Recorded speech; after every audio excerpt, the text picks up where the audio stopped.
Guardians, welcome back to the Disgraced guide here. So first we're going to start with the Titan here.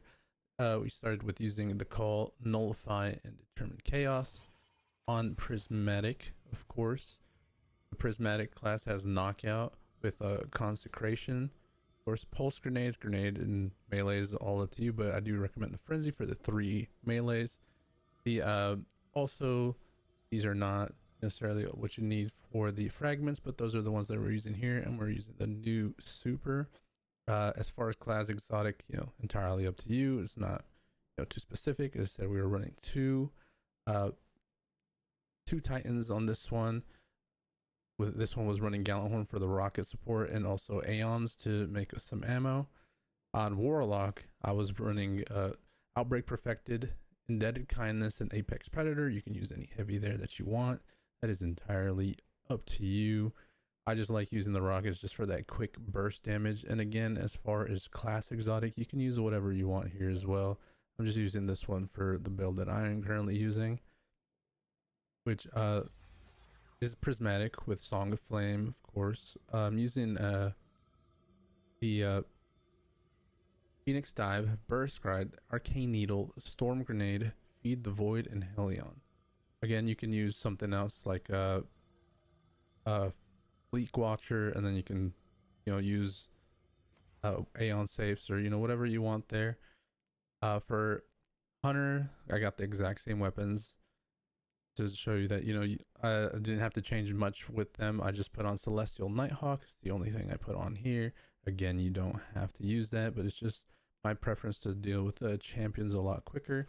Again, I am running Prismatic, and I am running a punching build, so Gambler's Dodge, Combination Blow, Arc Bolt Grenades for the Jolt, Winter Shroud, but I'm running Threaded Spectre. But Stylus Execution is also extremely good there. That's entirely up to you. I just like using this for the clones to get a little bit of distractions going off while I'm dodging as well, so they take a little bit of the heat off of me.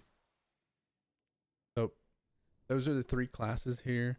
You do want to make sure you have some kind of protection against arc, because everything really hurts arc wise, so make sure you have that on.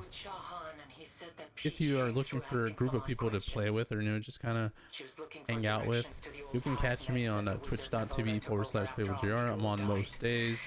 I'm also we have a nice community here that likes to play tons of different games, so if you're looking for other stuff to play, we're always here as well. But back to the guide here.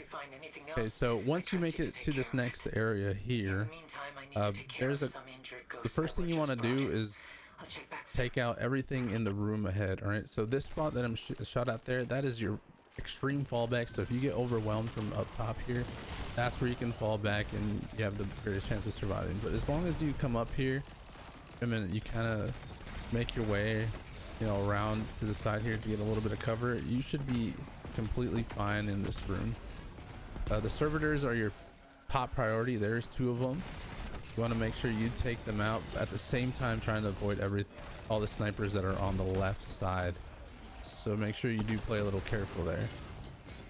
So once the 2 servitors are down, you have control of this room. That helps quite a bit. You can either stay on the right there and take everything out, or go left. I like going left myself.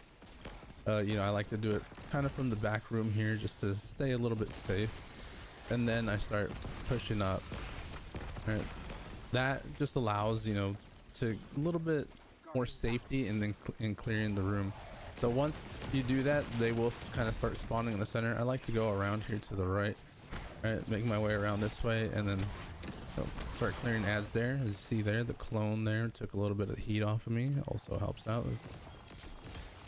So like I said, I really like that. Again, you don't have to use that. You can use Stylus Execution for the invisibility. Also helps greatly with survivability.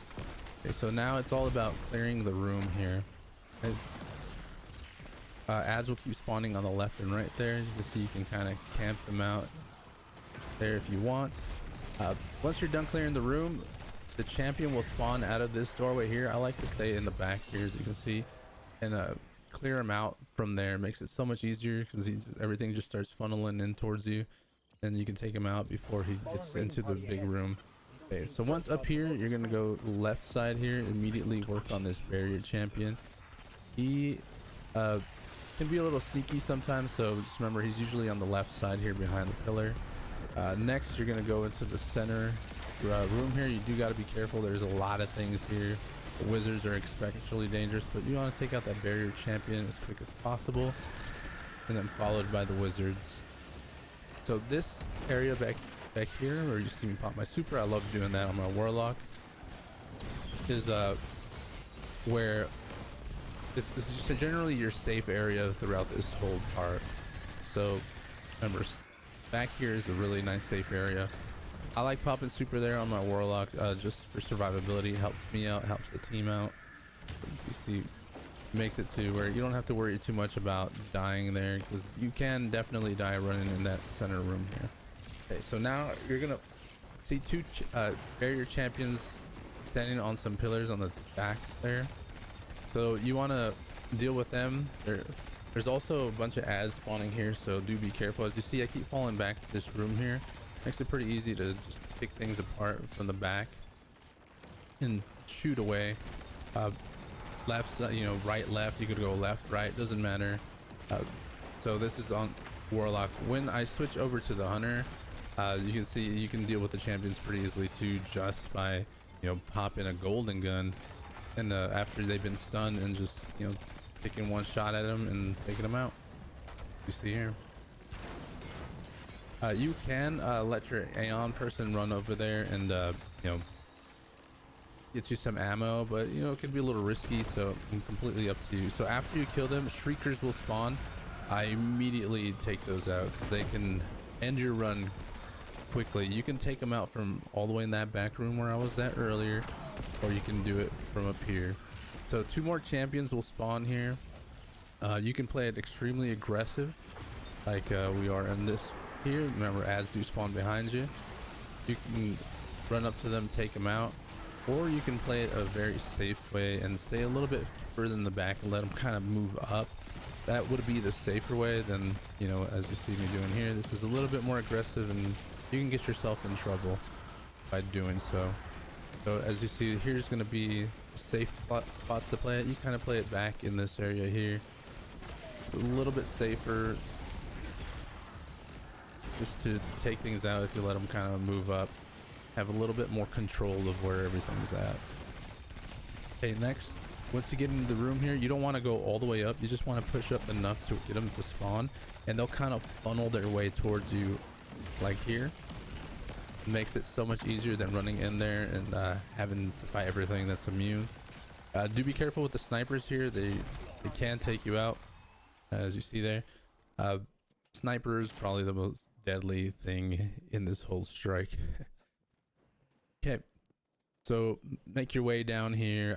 You know, you can use your sparrow, you know, just to kind of get past all this here. You can take it all the way here, but I like to jump off of it just so, you know, I don't get killed by a cursed thrall. This next room is going to be a little annoying at times just because of you know, Navoda, but generally you can play it fairly safe if you just kind of play in this back corner. I like to pop my super here just to add a little bit of survivability for everybody. You are going to get a 2 barrier champs to spawn here, so dealing with them quickly is very important. And then pushing her is going to also be extremely important here. She will not leave until you've done a certain amount of HP. She'll just kind of hang out in the area until you know, make your move. And that's the annoying part about this, right? But as long as you generally play around where I'm at and just keep kind of moving, you shouldn't have too much of a problem surviving here. Again, I'm not afraid to use my heavy ammo because we do have, you know, someone with Aeons making us ammo all the time. It's just something I generally really like to use, and just about a lot of end game content is having someone with Aeons just for the ease of ammo. And as you see there, she still hasn't left, so keep shooting away at her. She can get, like I said, extremely annoying, but once you've done enough, she will kind of vanish.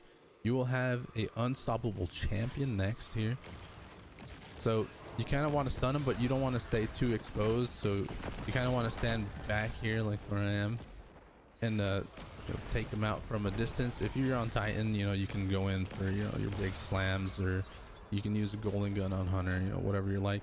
Next, kind of try to get behind this rock here. It's the safest spot to take out this champion that's above, because he can also end a lot of runs, because it's pretty sneaky up there and likes to hit you with a lot of splash damage. But you take him out promptly, just make your way up towards the two other barrier champions.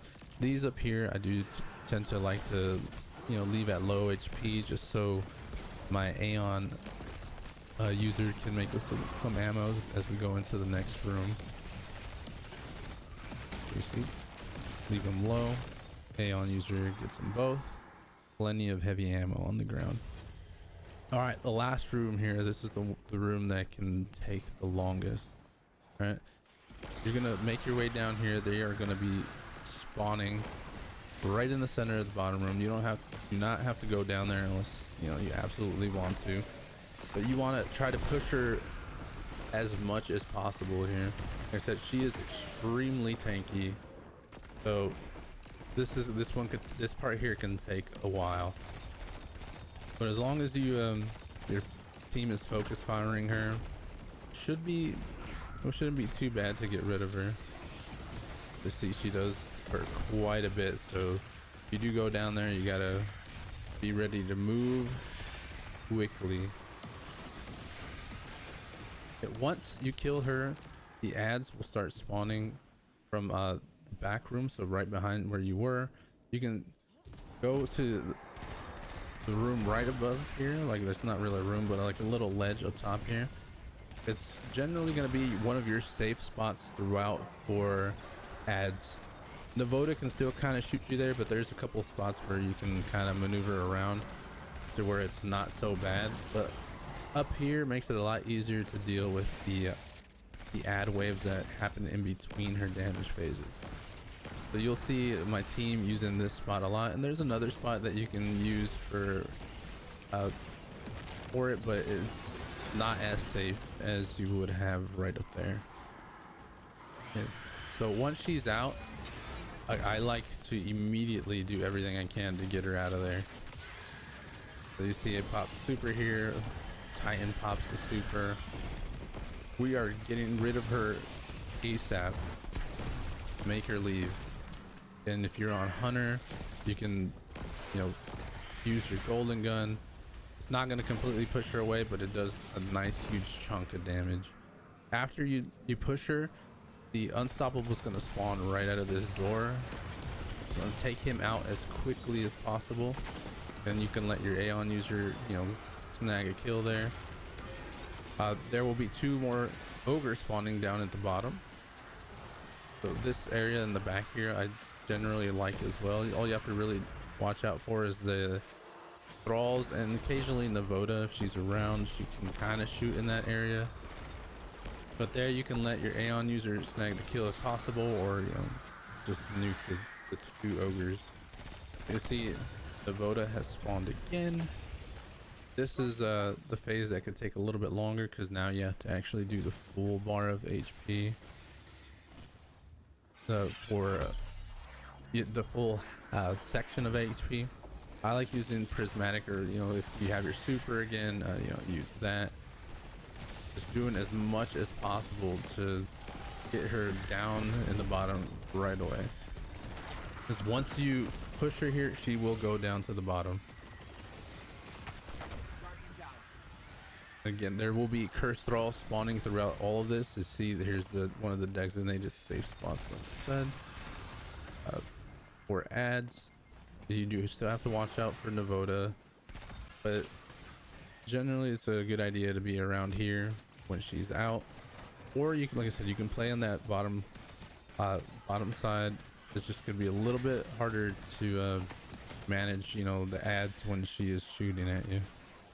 So as you see here, I'm gonna make my way over to the other spot where I told you it could be pretty decent here. The biggest threat here is the thralls. Unless she moves forward, then you do have to worry about her shooting you. As she does there, you just gotta move a little bit when she does. All right, so after you've pushed her, she's gonna spawn down below. This is Anywhere up top here is generally a safe spot unless you're on that bottom left, because cursed thralls will be spawning out of the doorway in the bottom left, so just watch out for that. But here you just want to send everything you have, supers, anything, just to get rid of her as quick as possible. You know, you're at the final stretch basically. Just play it safe, take her out any way you can, and there you go. That is the Disgraced GM, you know, done in about 15 minutes or so. You know, again, doesn't matter how long you take, as long as you get it done. As you'll see here at the end screen results, they took about the same on Hunter, Warlock, you know, with Titans playing. It doesn't matter, the class doesn't matter, as long as you are set up in positions, you know, for success, you'll get it done every time. Again, I do appreciate everybody that comes and watches the video. Remember, if you're enjoying the video, please do like, comment, and subscribe, and I'll catch you guys again on the next video. Have a good one, Guardians.